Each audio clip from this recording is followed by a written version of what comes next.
Hello, everyone. Your favorite comm major, Jim, is here. And I just wanted to talk to you about Anchor.fm. It is super easy to set up a podcast and get it out to all those amazing podcast platforms your friends use. Anchor is a one-stop shop for recording, hosting, distributing your podcast. Best of all, it's 100% free and ridiculously easy to use. And now, Anchor can match you with great sponsors who want to advertise on your podcast.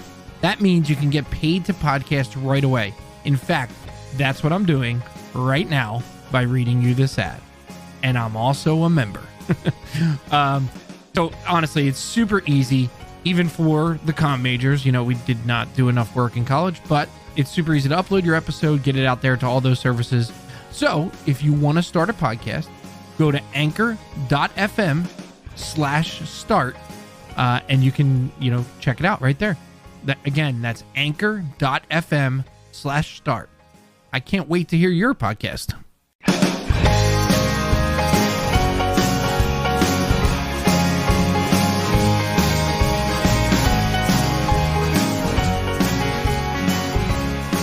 Hello and welcome to a very special episode of Comm Majors. I'm Brian Costello. I'm Jim DeSanto. And I'm Katie. Oh, I thought you were going to give the "Wah, I'm Wah." Katie."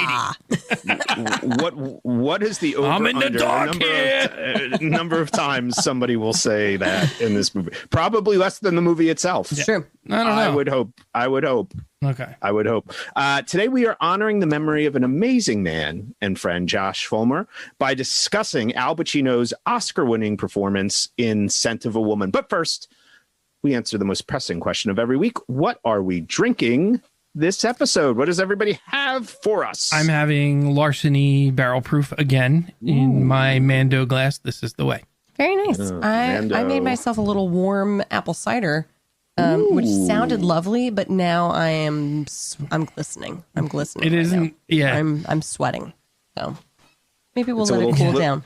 Little too hot. A little too hot. You've seen This room does get a little warm with the computer and the guitar amp. There's a lot going on in here. A lot going on in that room. I am drinking Arrogant Bastard Ale. Oh, that's a good one.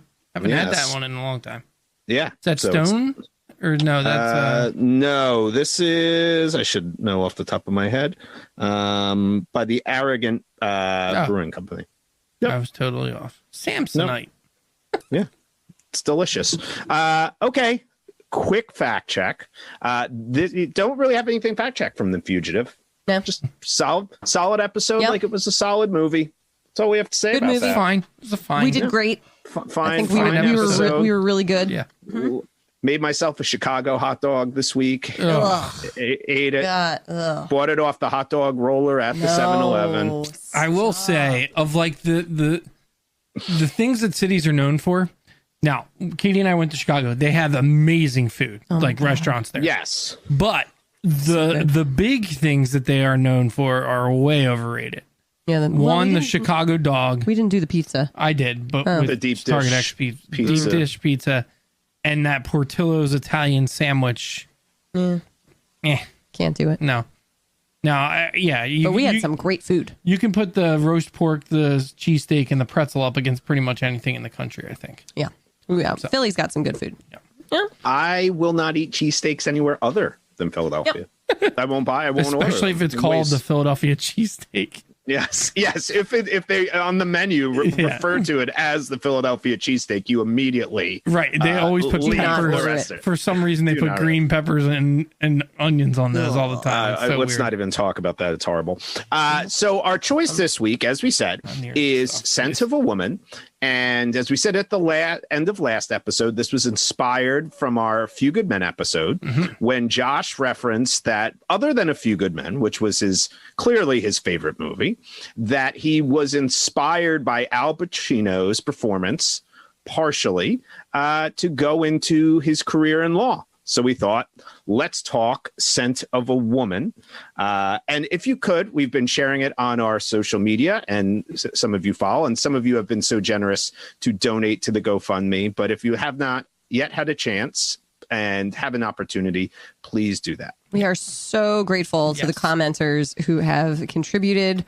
It means more than you know. And if you still haven't, go back and check out the episode, the Few Good Men episode, where Josh is talking about one of the films that he loves. Yeah. I rewatched A Few Good Men this past week. Did you? Yeah. Yes, I did. It will be a special film, even more special now. Yeah. I think, since we did that. All right, it is time for the rundown.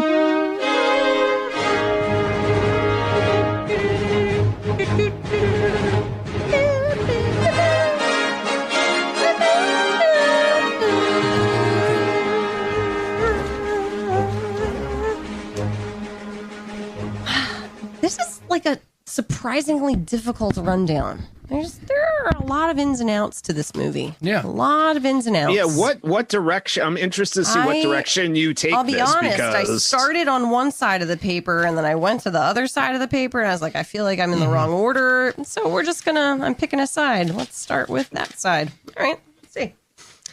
Lieutenant Slade is a decorated former officer living an unfulfilled life in his niece's backyard apartment.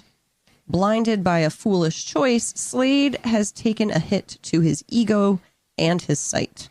He needs a helper to assist him in his final plan to leave this earth on his own terms. His helper, Charlie, is a poor Midwestern kid on scholarship at Baird. Wrong. Idaho? Wrong. Midwest? Something? No. All right, focus. Pacific Focus. Northwest. Baird, a bougie prep school. He's just trying to keep his nose down and clean when he witnesses some hijinks. When the headmaster dangles an ivy-covered carrot in front of him, Charlie has a hard choice to make. A few days in New York City may be just what this unlikely pair needs to carry on with the life they want to live. Ivy-covered carrot. I think you like that. I like that. Silver-tongued seductress. I like that. Yes, I like that. Well, I wasn't sure we were ever going to find a place less inclusive than Bushwood Country Club on this program, but we found it. We did. Yeah. They let one poor kid in, so... Yes. Well, yeah, Remember, he also won is a contest, didn't he? he's white and he looks like a supermodel. So Yeah. So Yeah. he's white and he looks like he could be president. very inclusive. It's true. There's a woman on the faculty. Well, yes, not in the school. No. But maybe that's an all boys school. No. I was thrilled. I was actually oddly watching Scent of a Woman 2, where all the people who went to Baird Academy were sitting in the Rose Garden catching COVID, which is the sequel. That's what they all ended up going. That's where Philip Seymour Hoffman's character ends up. Well played. Yeah. Well Yeah. played. Yeah. So 1993. Again, it was this year. lot of It's just movies. kind of A lot of movies that crazy. year. We talked about this because of The Fugitive last week, but we ran down the list. Yeah. Sneaky good movie year, Sleeky. and Sleeky. it's not sneaky, slinky, Sneaky. slinky, whatever. But here, I was interested in this though. So I looked at what movies were nominated for Best Picture. This film was one of the 5. Now I think it's like 50 films get nominated.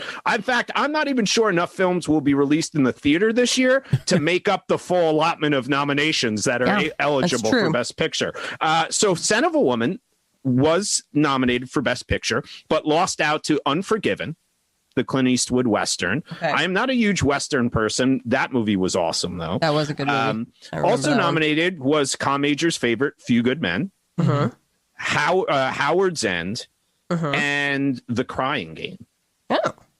So, but this movie also, as we mentioned at the beginning, features Al Pacino's Oscar-winning performance. Which is interesting that it is his only Oscar. And maybe we can get into that a little bit as the film goes on.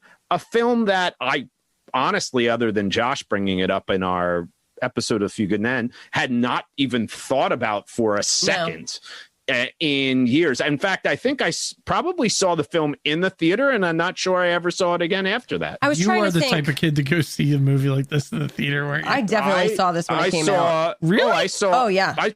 I used to go see every movie that was nominated for an Oscar. Yeah. I was thinking that this was definitely a movie that played on Royal Network at Scranton. This was I think this it was a probably Royal was. Network movie. Then I might have actually probably been. I never probably saw watched it the there Royal at one Network. point. Oh, I taped. So friends who did not go to Scranton, there's not many of you out there, but we had Every school has this, by the way. Oh yeah, like Yes. what is it? Like a closed circuit. Yeah. So they just film played channel. movies all day long. I wonder how that worked in terms of royalties. But anyway, I would record that shit to video on a daily. I just had movies. Of course. I had so for many years. VHSs. For years, I had VHSs that I recorded at Scranton. I did it from Prism when I was a kid. Yeah. Prism. We had it was a Hollywood film, three films a month, and the Late Night with Brian Costello show. We were the highest rated original program on the Royal Network in the 2 years that our show was on the air there. Don't make me get the guitar. I will play the theme song. We will play that song. Please do that. All right, so let's talk this movie, because this is an oddly, when people will talk about Al Pacino, Godfather, Dog Day After, all these, this is his Oscar-winning performance. And is this what you think of when you think Al Pacino? Yeah, I watching him in this, I was struggling to pull up his other characters because this one is so strong. So it's just such a complex and thorough character that I think you really do get like sucked in to Slade. But I do want to say, I think there's this notion that in Hollywood, if you tackle a character that has something going on in terms of a physical, mental disability, ability, something that makes them, I guess, more difficult to portray, that's sort of like the Oscar, road. I would argue that the fact that this character was blind was a small percentage of the acting that Al Pacino did.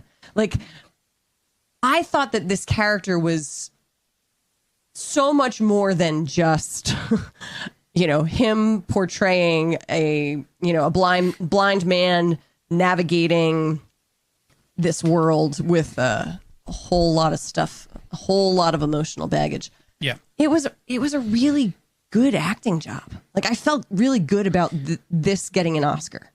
Yeah. What's funny is, like, I don't think I ever put Al Pacino in like the great. I mean, he's a great actor, I guess. I don't know. I just don't.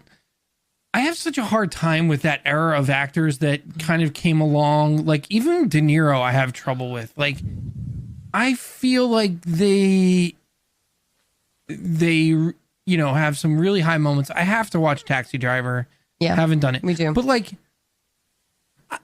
I don't know that Al Pacino has a great. I mean, obviously, The Godfather is the movie that you would think. Like, if he, maybe The Godfather 2, because he's a little more. I don't know. He has a little more going on Serpico. Yeah, but even that, like, those aren't like super. I don't know. Yeah. I mean, this film, this role in particular is clearly like an Oscar reel. Right. Yeah. Like, I felt like it was written that way, though, right? Right. You get these like long sequences with monologues and where he's able to go and just kind of play with that. I mean, which allows, by the way, he pulls it off. Yeah. But it had the potential to be not good if he didn't pull it off. 100%. Yes. And that's where I think I was pleasantly surprised by the depth of who he is in this film.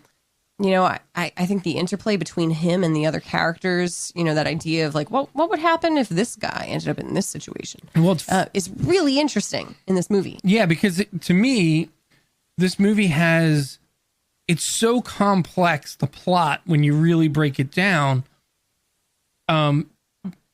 because you have this really unlikable, immature character kind of coming full circle and doing, people would probably say this is a coming of age film. It's not.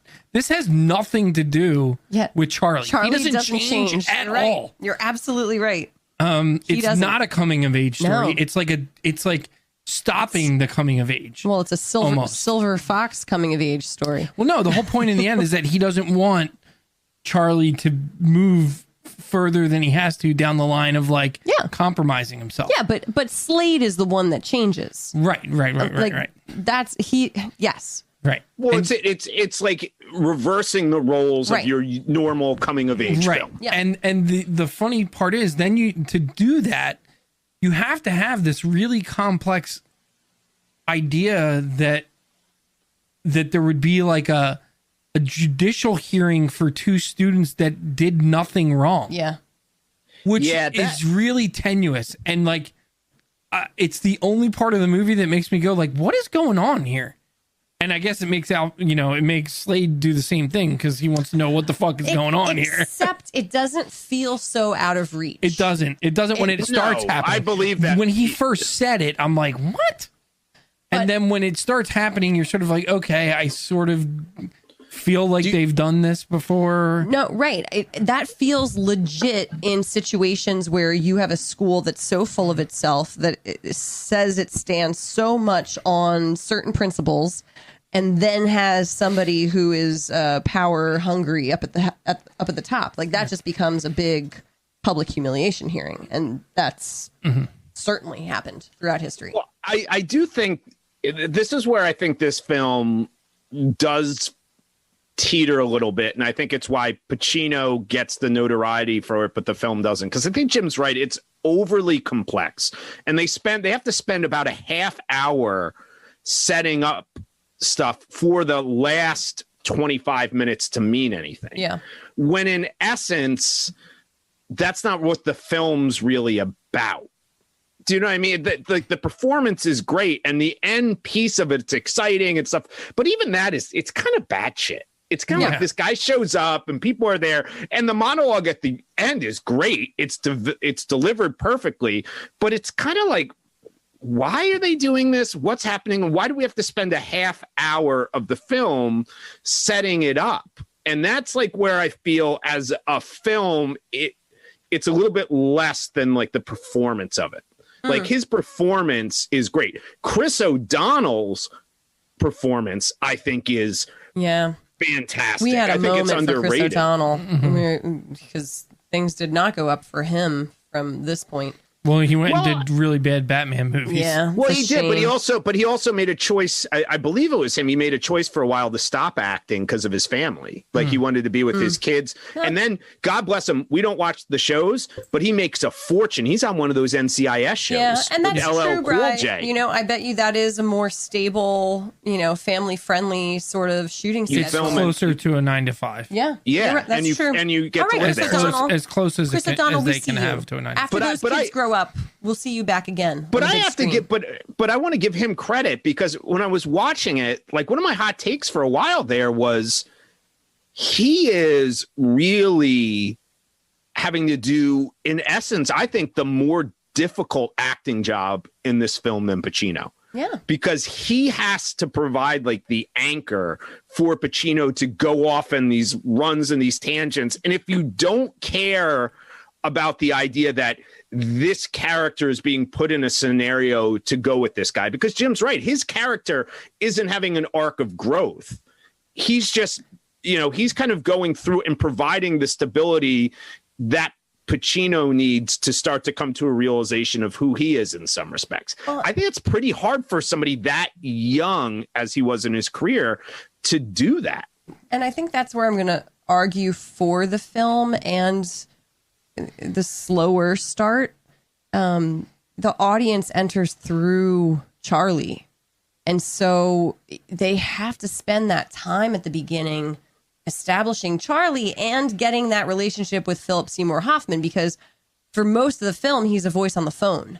Agreed. And That's so fair. you have to have that understanding of who this guy is and have the firsthand account of him, not just Slade's impression of him and Charlie's impression of him, in order to go on the whole ride, right? Because this movie, you absolutely could end up on the wrong side with Slade of just being like, he's a total asshole. I don't because like, he kind of is. Yeah. He is. But you're still there. You're still there with Charlie being Charlie defends him at Thanksgiving dinner. And you're like, both of the things. Like, man, I really wish he wouldn't say all that stuff. But also, he's like a wounded animal. Like, I mean, not the blindness, like emotionally wounded. No. You know? I agree. I just wonder if it was overly complicated with the car and doing all the things. Could have been like an academic and like somebody cheating on a test or something that there was a feeling there. I just felt the editing, which is interesting. We talked about the editing. I felt like the editing last week when we talked about The Fugitive was very crisp. Yeah. You know, this film, I felt like some of the takes were slightly too long. Mm-hmm. Some of the sequences, and it doesn't make it a bad film in the least, but I feel like there were moments in it where there were amazing scenes. Like you had me, like it was brilliant. And then they would go into a scene and you're like, do I need that scene? Like, what is it doing for the character? Yeah, it's Pacino doing something that's great, but he delivers in so many sequences. I don't know if we need it to be a 2.5 hour movie. I feel like they could have delivered this movie in 2 hours, and I still would have walked away with saying, great movie, great performance. Mm-hmm. Yeah, it was which really is good. Weird. We haven't done a ton of movies like that, though. Like movies where I feel like that it was a really good movie, but it had the potential to be like an all-time great movie with a few tweaks, I think. Yeah. In that respect. I liked it. Yep. There is something that is sort of like, it's not for me personally. I am tired of, just like I'm tired of the mob movies from Scorsese and seeing movies like that. I'm sort of worn out on like rich white kids prep school struggling with things kind of stuff. Well, I'm just right. Like, okay. Well, there was a run of them. And I know there was a run of those for a while. Right. Huge, like the Toy Soldiers and those kinds of movies. What was the Dead Poets Society? No, School Ties, right? School Ties, he's in that. You know, what's interesting about School Ties is that everybody in School Ties auditioned for the role of Charlie. Everybody. Matt Damon, Ben Affleck, Philip Seymour Hoffman auditioned for Brendan Fraser, all of them. And then they went and did that movie too. But I think you're right, Jim. Like we grew up in a period that was like one of the hot film ideas. And then the tail end of it was kind of like Charlie Bartlett. Do you remember like that? Yeah, that movie is incredible on a totally different level. Yes. But then it just kind of disappeared for a while, which I thought was interesting. Well, it was like that Catcher in the Rye kind of idea, just redone over and over again. This obviously brings a totally different element to it with Slade, and to me it does have like a very like if you told me this was a book, I would believe it, because the writing, at least to like some of the things that I noticed. The idea of of his gun and like asking him to put down his gun and sort of the symbolism of that. The first time you see it, you see him loading it and you get him putting it together and taking it apart and putting it together, and he's timing himself on how quickly he can quote unquote be armed. And he's armed his entire life since his accident, right? That's what his personality basically is a gun that's ready to go off at whoever's in front of him. And then the idea of like, can he put it away? Can he put that aside and become something else and have a third act, right? I think it's a great story. And written really well in some of those details that I think on a second watch, which I should have said, I've never seen this before. Oh, so yeah. Well, you had mentioned, you didn't go and see it. And so I think on a second watch, there's even more to kind of dive into there. And those are the types of movies I really like. This is one of those movies that feels very literary. Yeah. It is a movie that like you Good Will Hunting kind of style. Well, you finish it and you feel that exactly what you're saying. Like there's more to be discovered here. you know, that I could go back through this and find other layers. I mean, I was just doing it right now, of working through like the headmaster character, and you know what they do with him in terms of like, that's an act of him being humiliated, and that there's a power struggle there, and so you have these dueling like power relationships, dynamics with youth and money, and so there's a lot going on. Yeah, I think this is a really good movie. I sat with this because we pushed back when we were recording it, and it's interesting. Usually we'll watch it a day or so before, and I enjoyed it. Like I said, the first half hour, I watched it in 2 parts. So the first half hour, and then I kind of had to stop watching, and I was like, yeah, it's good, but I remembered it being better. And then I finished it, and I said, oh yeah, I really like it. But then we've had a few more days now, and I feel like, you know, it's a good movie when it's still lingering with you. Yeah. Like, it hasn't left.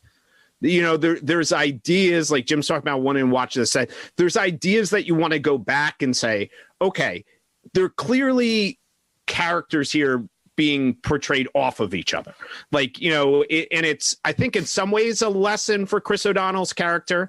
I think he's seeing different things, but it's also about Al Pacino recognizing and coming to terms with, you can challenge a system, right? But there's a way in which you can challenge it. I think that was like a really awesome part towards the end. He's like, I just challenged things because it made me feel good, basically, right? I needed to be the loudest person in the room. And he's like saying to Chris O'Donnell, you're actually doing it for a purpose. And that there's a difference and the fact that he could see that, I think that's an interesting narrative. And I also it's the difference between having integrity and being selfish, right? Like, And it's so funny because, you know, throughout the film, Al Pacino's talking about what it means to be a Baird man. But in some way, that's what he was being throughout his life in a different respect, right? He's using all those well, I was on Lyndon Johnson's staff. Well, I'll go to this restaurant because I used to go here. And he is that in some way. He is in some essence not that much different than the headmaster. It is a really interesting idea as well for the moral backbone of the institution to be questioned.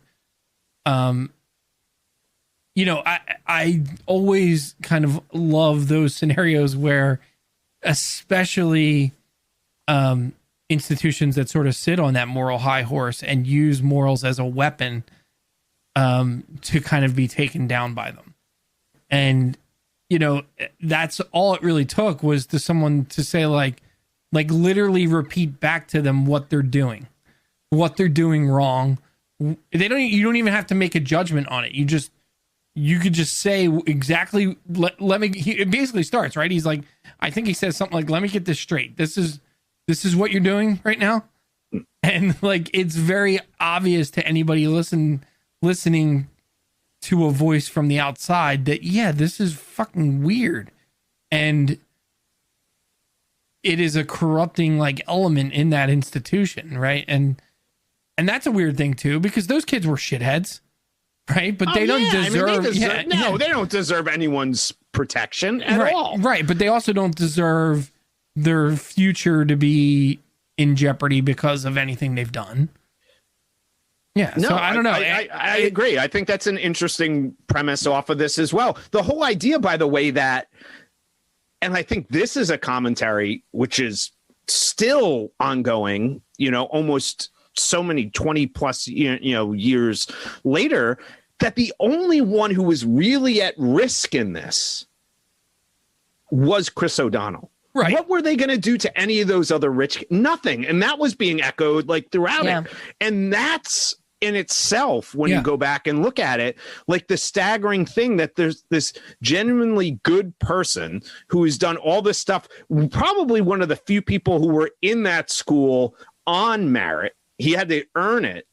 And they were the only person that had anything to lose in this quote unquote fraudulent high stakes situation. Because it's nothing. It's a joke or it's a prank. Right. And the only person who's really at risk is the person who's not it's sort of overprivileged. It's sort of the idea that a lot of lot of upper middle class people and upper class people can't wrap their head around is that that income inequality, the through line of like what that can cause, how that can inform like all your decisions as a person. Like we've been watching Shameless a lot, and if you've ever seen Shameless, it's basically about a Great poor show. family on the south side of Chicago, and pretty much the one thing you can track through all 10 seasons that we've watched is that pretty much every decision they make on pretty much every level has to do with money and how they can get something to survive. And so like, when you put someone who has gone through that their entire life in a situation where they're surrounded by other folks who are, spending hundreds of thousands of dollars as sport on like going to skiing, Spending your school tuition on haircuts. Yeah, and going. Yeah, well, exactly. going skiing in Stowe, and you can't even comprehend the amount of anxiety that someone in Chris O'Donnell's shoes would have been feeling. And they don't really get into that very much in this movie. Like again, he looks exactly like them. So like, but you do feel it in his constant in the phone calls and in the conversation. Right. You get that like this is on his mind constantly. Right. Yeah, and I feel like upon watching, so this was 93. So I saw it as a 14-year-old. And it probably was on the Royal Movie Channel, right? So then we're as a 20-year-old or whatever.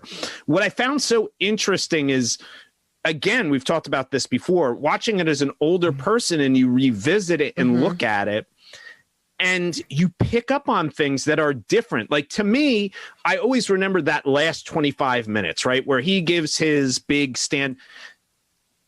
And it was great. His performance of it was great. But there were so many other smaller sequences in this that meant so much more to me that I thought were even better acted, like better character stuff in it. And which I found really interesting. When Chris O'Donnell, and all credit, because I think it was probably supposed to be the big Al Pacino scene, but when Al Pacino wants to kill himself, right, as we get towards the end, I thought Chris O'Donnell was even better than Al Pacino in that sequence. Yeah. He was great. He was freaking awesome. Yep. In that sequence. Even the Thanksgiving dinner scene, the tension in that scene is happening really between Frank and his brother and the Bradley nephew. Whitford. And Bradley Whitford, right? Who's amazing as always. And I mean, and even like the women, right? Like he's being inappropriate to the women. Yep. So the tension is there. But Chris O'Donnell's Charlie provides such an interesting anchor in that scene where like suddenly there is somebody that cares about this horribly flawed human, and you get to see how much Slade also cares for Charlie. Yeah. And so you can see how like this scene has happened over and over again through the years, right? You get that like this is a rinse and repeat sequence. Right. Very Frank common. shows up, right? Frank shows up, gets drunk, does makes the thing. rude comments. Exactly. Every single time. And then Charlie being there totally changes everything. Yeah. Fascinating. Moral of the story, don't send your fucking kids to schools like that. Oh no, don't do that. I Also, grew up don't on play with hand grenades. It's another- Yes. don't I grew don't up play on with the campus of a boarding school. But As we know. maybe not let know a that. blind man drive. Yeah, how did you not know that? You I know did not know that. No, I You've did not know been that. there. Nima? I did was not a know that Brian grew up on the campus of a boarding school. Donald Trump's boarding school, by the way. No, I did not Believe know it or that. not. Yeah. So, like, you mean so before the home that your family lives in now? Yeah. I didn't know Yeah, that. No. you've been there. No. That You're on home? the no, you've been on the campus. You went and saw me coach basketball there once. Yeah, I grew up there. Very different environment. Very different environment. Well, it was the military one, right? It was Military. Yeah. It was it literally was Donald Trump's school, believe it or not. That's where he went to high school, and his high school records disappeared in a fire. Air quotes around Fascinating. fire. Fascinating. gotta plug this. Would you say they went up in smoke or up his nose? There was a If Looks Could Kill. I love that scene.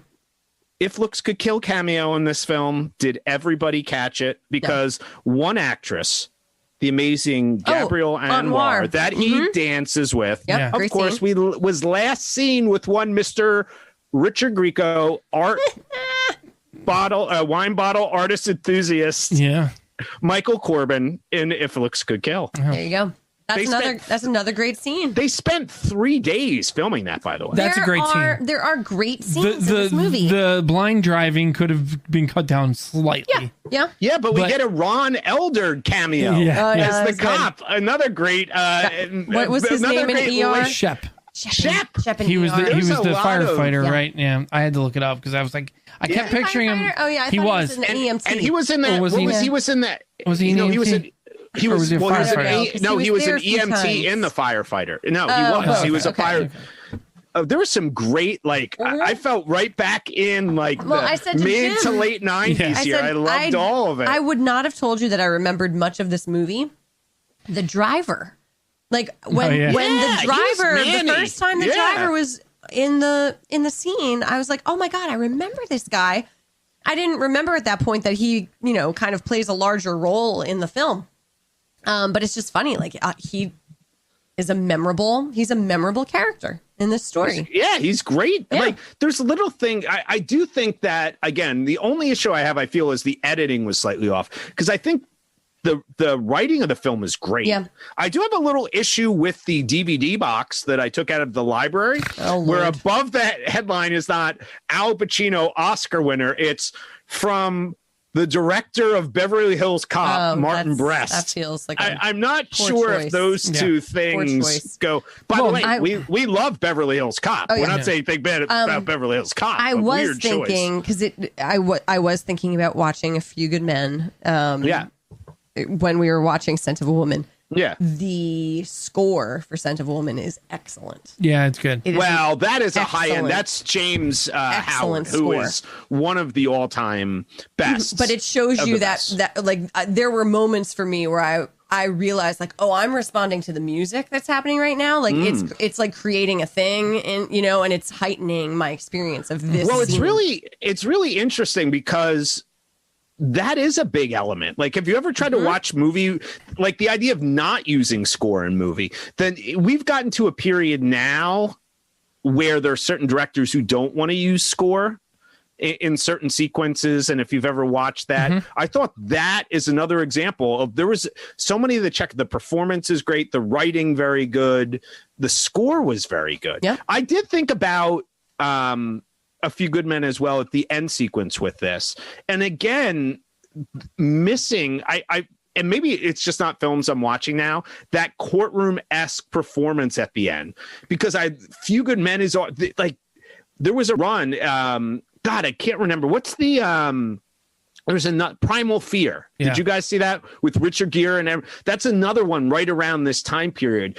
The 90s, late 90s were great for these courtroom dramas where they were doing these things. I feel like that's disappeared a little bit. Yeah, because you get it every week with Sam. You had, after this, it was 20 years of Sam Waterston doing it every week. Oh, so good. So I would watch that. Yeah, I would watch that every week again. It's tough to do it, because Law and Order has done it on how many different shows every 3 times a week for 25 years. It's crazy. I would love to see it back, though, because remember, we watched Just Mercy. That was one of my issues with Just Mercy. I was screaming out for that courtroom sequence. Time to Kill was around this time period as well.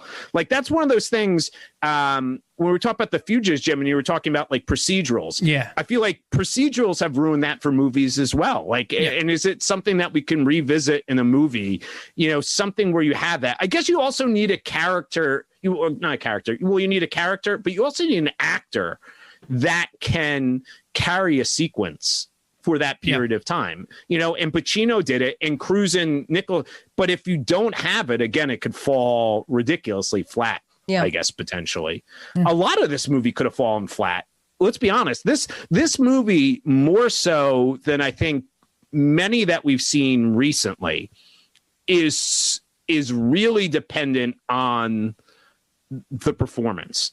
If you pull, if it's even a B level performance from, let's say, either Chris O'Donnell or Pacino, I don't know if this movie holds up as well as it's as written and all those type of stuff. It's asking a lot, by and large, from just two people to do. It's almost a stage play at points. Yeah.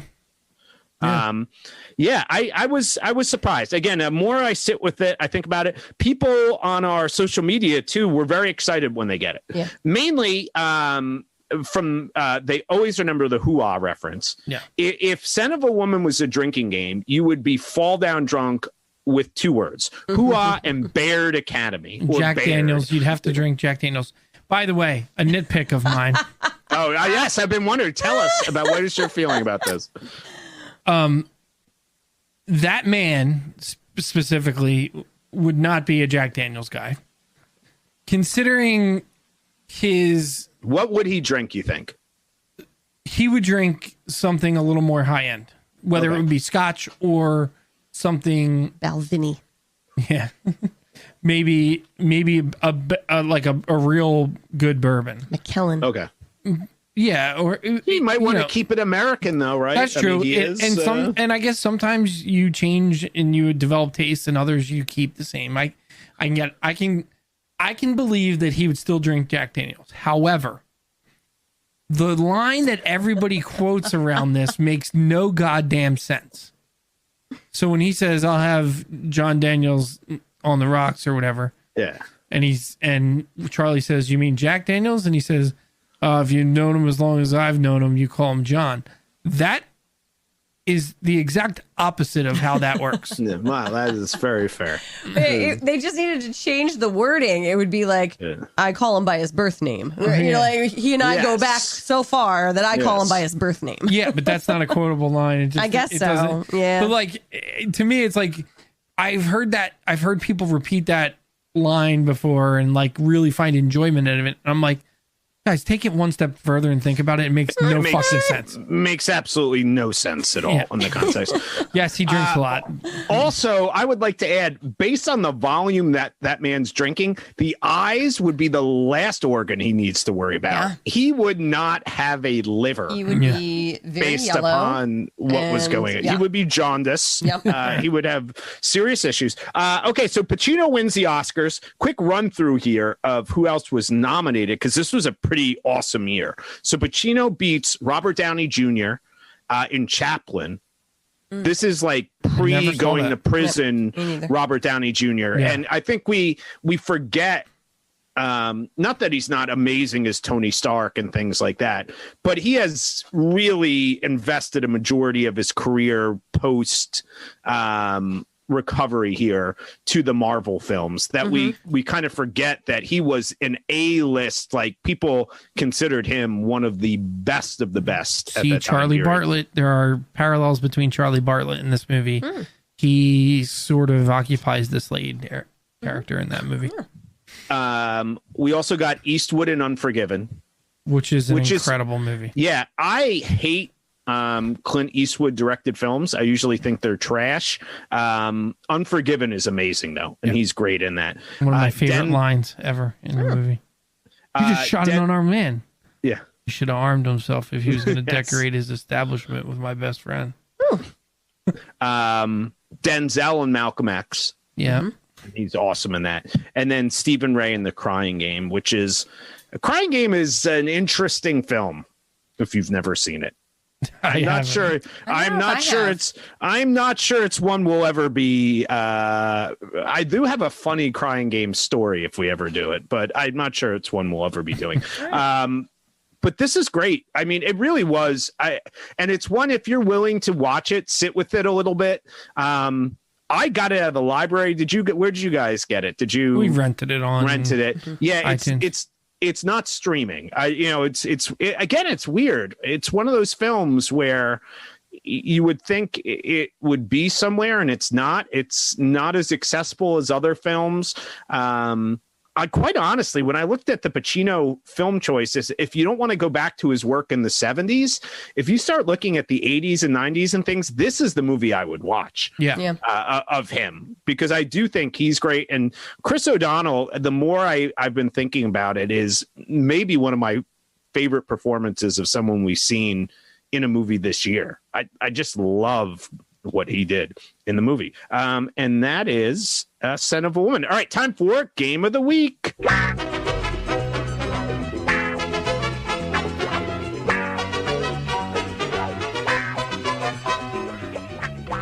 All right, bringing back an oldie. We haven't played this one in a while. We're playing Own It, Skip It, One and Done, films of 93. Again, we had a whole month of films of 99.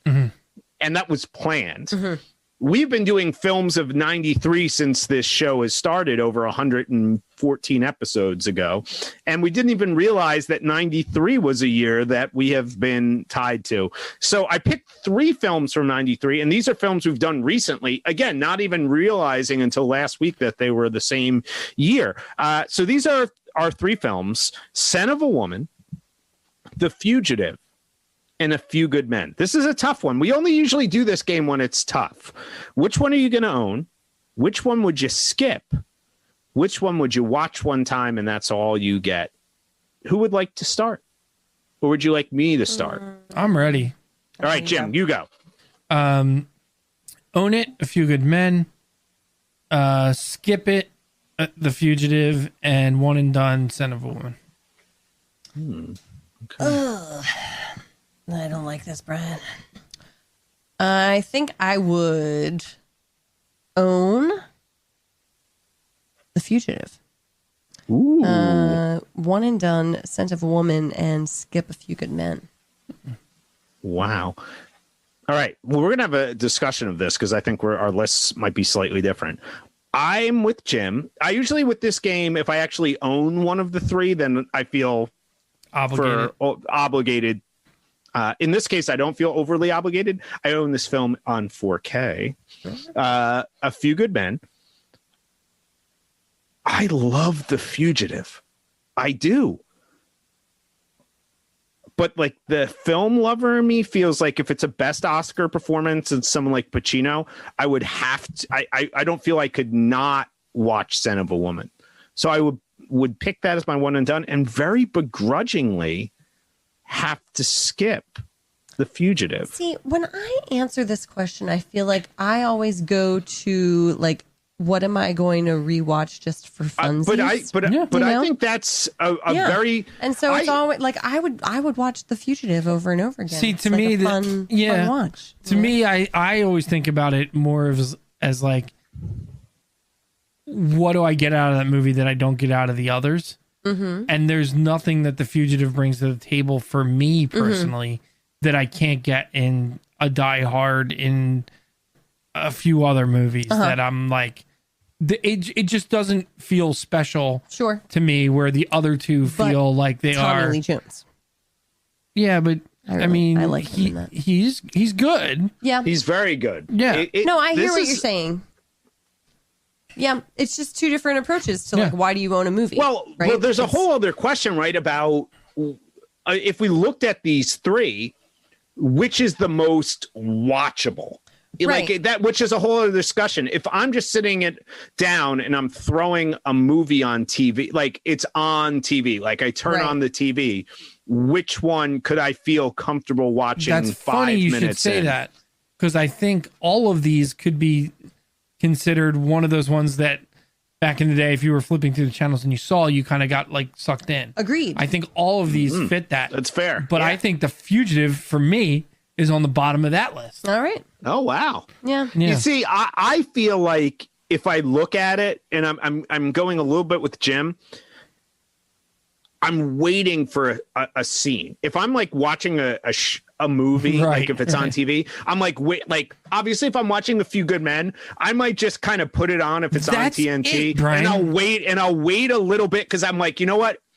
I gotta get to Cruise and Nicholson going at, and then I feel like probably with Scent of a Woman, it's that same thing. Like, okay, I'm gonna watch this and I'm gonna enjoy it or whatever, but I gotta get to Al Pacino at the end doing the thing. And with The Fugitive, I'm not sure the best part of it is at the end. So maybe you bail out on that one first. No, I think you kind of solidified in my mind like why I'm not drawn to The Fugitive is that for me, I don't think there's a great scene in The Fugitive.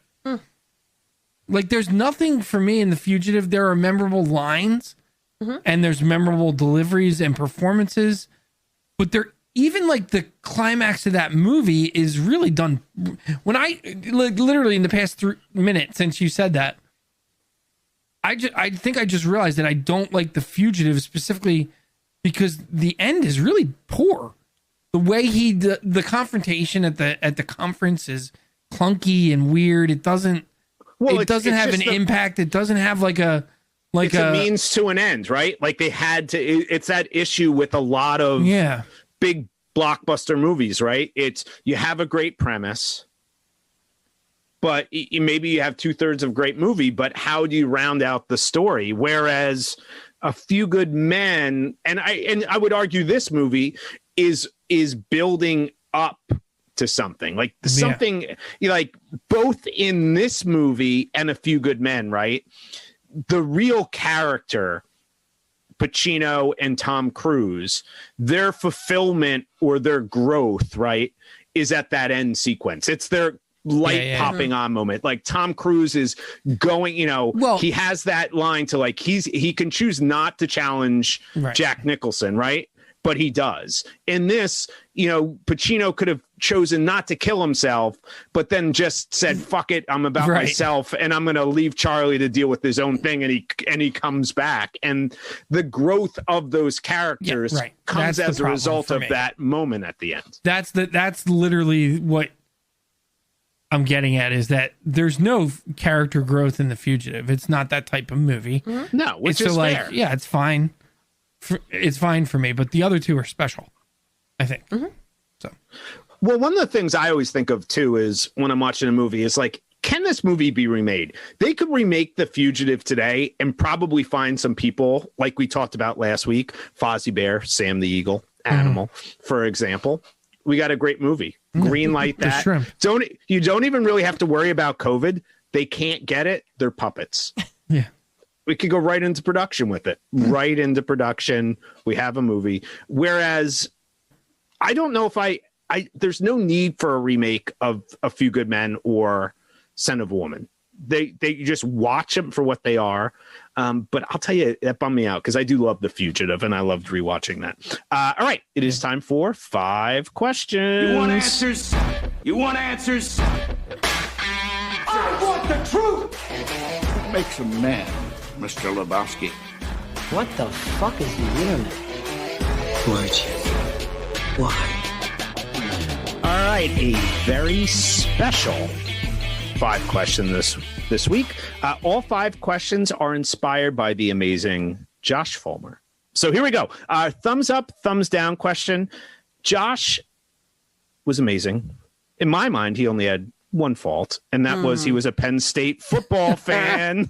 We're all allowed character flaws. Let's we're all allowed them. Mine is a little film called Chances Are. Was Penn State football. Thumbs up or thumbs down on Penn State football? Thumbs down. And not I'm thumbs down on most college sports at this point. Not because of my enjoyment of it, although I hate college football. But the institution that is college football is a disgrace. No. Yeah. You don't say. In general, might be a little. You don't think it's exploitative, do you? Yeah, let's not even get into the specific issues at Penn State. Yes, I'm solely talking about the team. I'm not talking about the what have you. Katie, how about you? Are you a Penn State thumbs up or thumbs down? That might actually be the only school where I have ever gone to a college football game. Oh, me too. Yeah. Yeah, my best friend when I was growing up, her family would go and they would do the whole tailgating thing. Okay. And so, like, yeah, I did that. And I mean, it definitely had an impact on me as a kid. I met the Nittany Lion. You, I had you met the Nittany Lion? I did. I had some autographs. And I think the paw print, as perhaps? of like last year, I still had that program floating around. I would there like you show go. it to Jim from time to time and be like, Yeah. do I keep this? Like, what do I do? I mean, with this? that part of it, the experience around the game that the fans can create is such an interesting thing for me that I struggle with, even just going to Eagles games. It's like, yeah, I love this environment where everyone is like gung ho and like feeling good and like, you know, cooking, sharing food, sharing drinks, and then I can't help but let that other part creep in where it's like, this is a fucking football game. And then it's like, it just,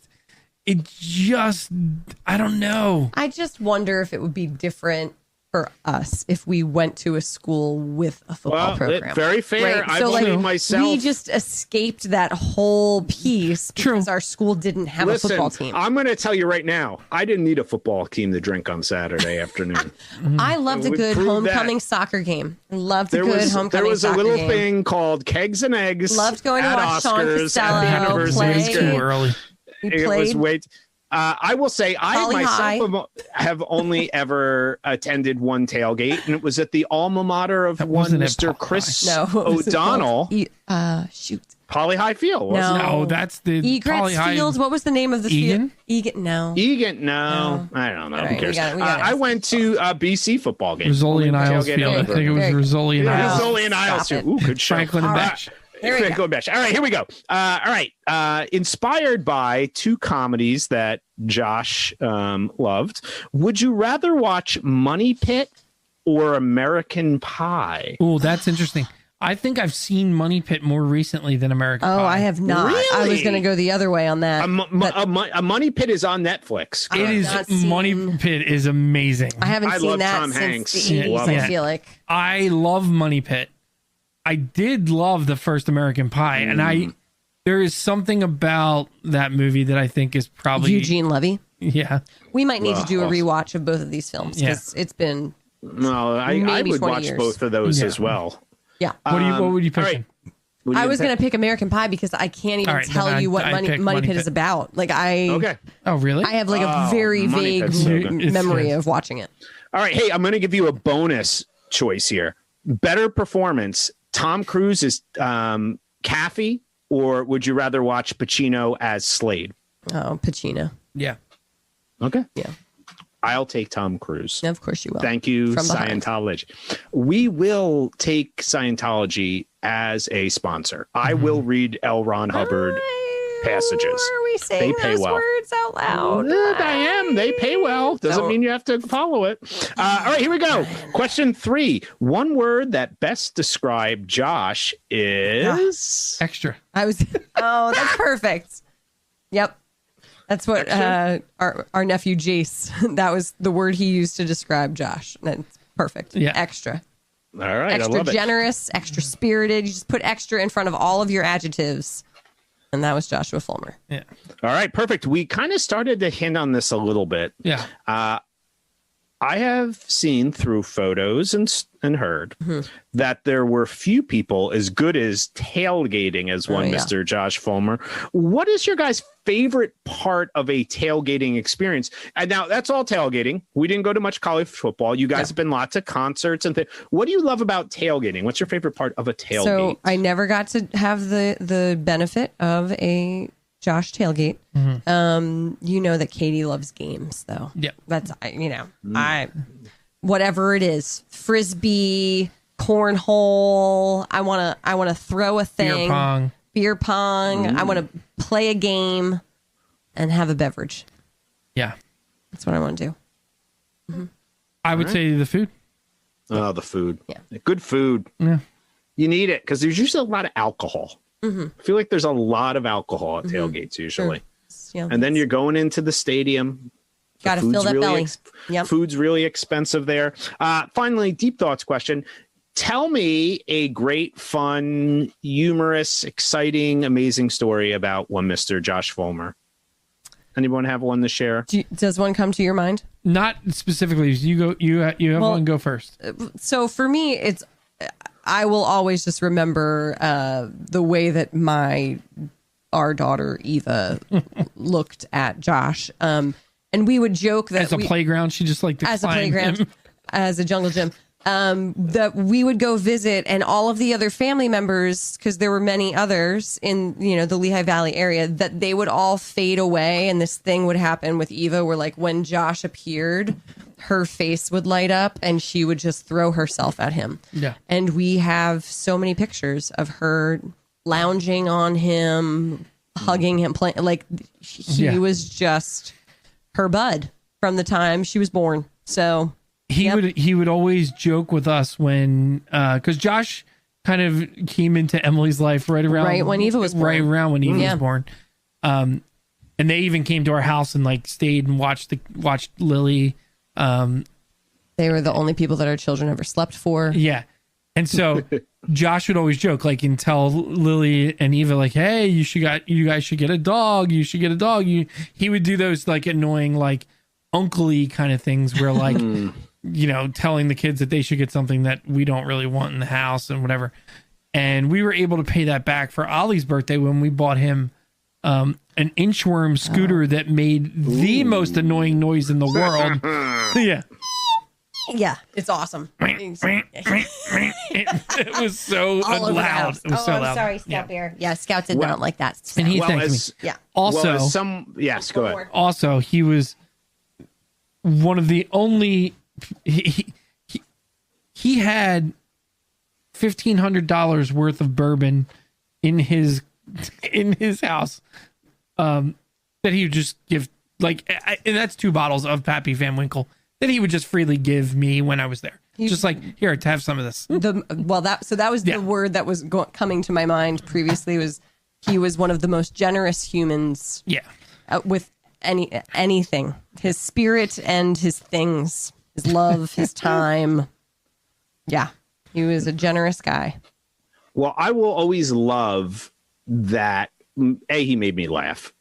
And we see it in the episode, made you laugh. But I do I think I'll always think of him in terms of just for being on with us, that we talk about movies, which some people think, well, what effect do people have on movies?